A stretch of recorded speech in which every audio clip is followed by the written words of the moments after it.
or not, athletes tend to be judged on how many championships they've won. And these guys could not get the job done. He had said all he wanted was to have them say he was the greatest hitter of all time. But of course, nothing with Ted Williams could ever have been that simple. Welcome to WatchMojo.com, and today we're counting down our picks for the top 10 athletes who never won a championship. Always working to improve his play, Marcel studied top players in the game. I just wanted to know how the best got there. For this list, we're only looking at those players that have officially retired, as those who are still playing obviously still have a chance to win. Alex Ovechkin on the toe drag, right to the cooker, he scores! We're also excluding soccer players because they have a number of different championships, and are not including those players who were caught cheating. Barry Bonds with a spectacular 3-run homer! Number 10, Allen Iverson. Iverson leaping out of his uniform to steal it home with the left hand. Nicknamed the Answer, Iverson was an essential member of the Philadelphia 76ers for 10 years, but never could solve the problem of winning a championship. His best chance came in 2001, when he averaged 31.1 points per game, won the NBA Most Valuable Player award, and led the 76ers to the final against the Los Angeles Lakers. Despite putting up 35 or more points in 4 of the series' 5 games, AI and his Sixers were defeated by the Lakers.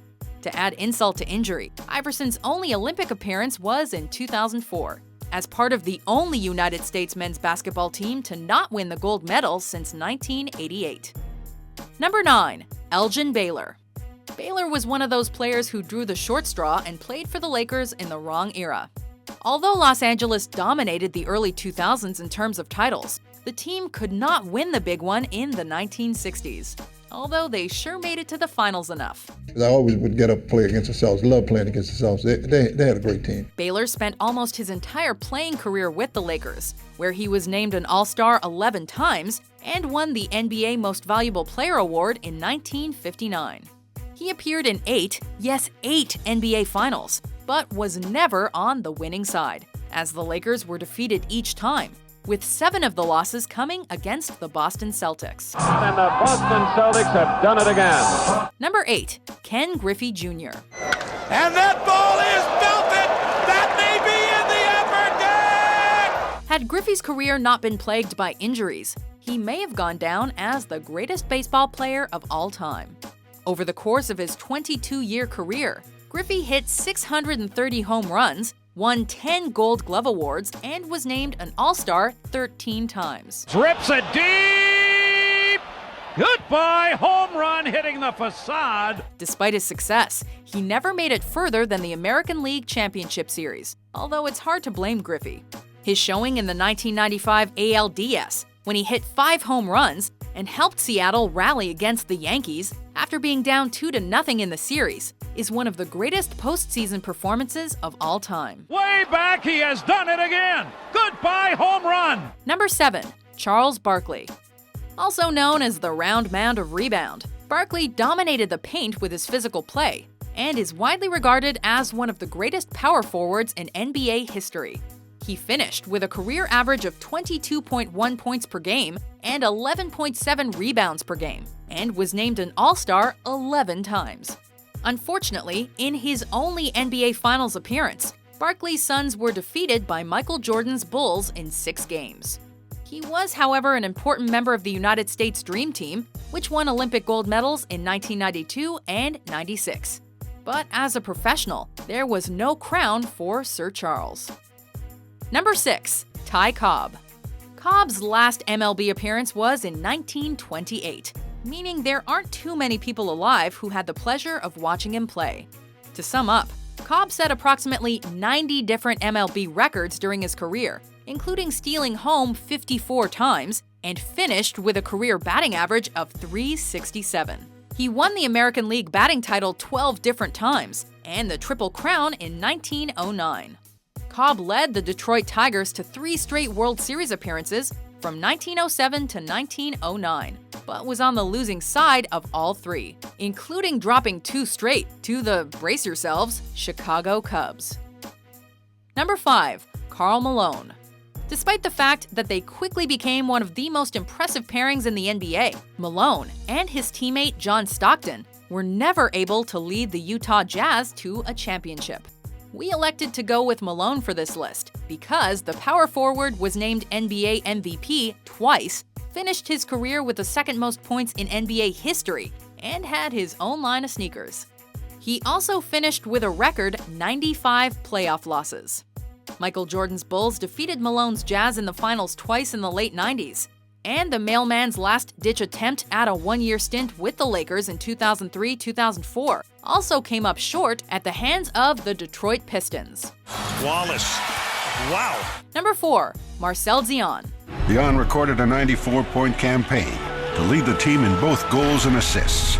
As difficult as it is to win a Stanley Cup, almost all the greatest hockey players have their name engraved on the trophy at least once. Gyan is one of the few who does not. Despite playing for 18 years and scoring 731 goals, he never played in a Stanley Cup final. Played on teams that were not always real successful, were not high-profile teams, were not well-respected teams around the country. Regardless, Gyan remains one of the greatest players in history, scoring over 100 points in 8 different seasons, which ranks 3rd all-time behind only Wayne Gretzky and Mario Lemieux. He also helped Canada win the 1976 Canada Cup, playing on a powerful line with Bobby Hull and Phil Esposito. But a championship was something Gyan never experienced in the NHL. Unfortunately, I don't think Marcel has been given the credit he deserves for the career he had, and probably because he played in Los Angeles. Number 3. Barry Sanders. The NFL has seen some great running backs over the years, and while O.J. Simpson is definitely one of the more famous examples to never have won a Super Bowl, Sanders' stats are even more impressive. He was named to the Pro Bowl every year he played, was named NFL MVP in 1997 when he rushed for over 2,000 yards, and finished his career with over 15,000 rushing yards, ranking 3rd all-time. Unfortunately, Sanders was a member of the Detroit Lions squad, who won a total of 1 playoff game during his 10-year career. If you were winning, would you have stayed? I don't know. Many people believe that Sanders retired far too early, but considering how dreadful the Lions were in the early 2000s, he may have made the right decision. And I knew that when that flame blew out, it just wasn't there anymore to continue going out and being the type of player that I was, that it was time to go. Number 2. Ted Williams. On the ball field, in the batter's box, nothing was beyond or beneath his notice. He had to be perfect.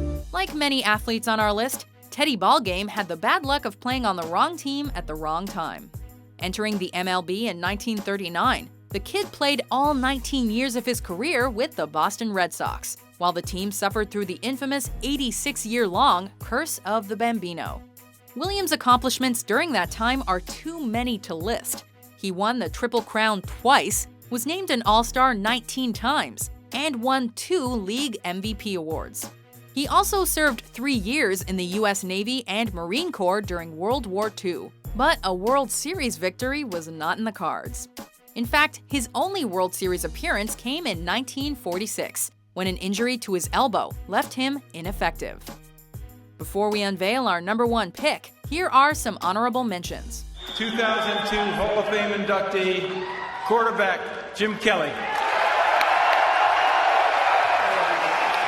Hawerchuk led the team in scoring for 9 straight seasons and became the Jets' first 50-goal scorer.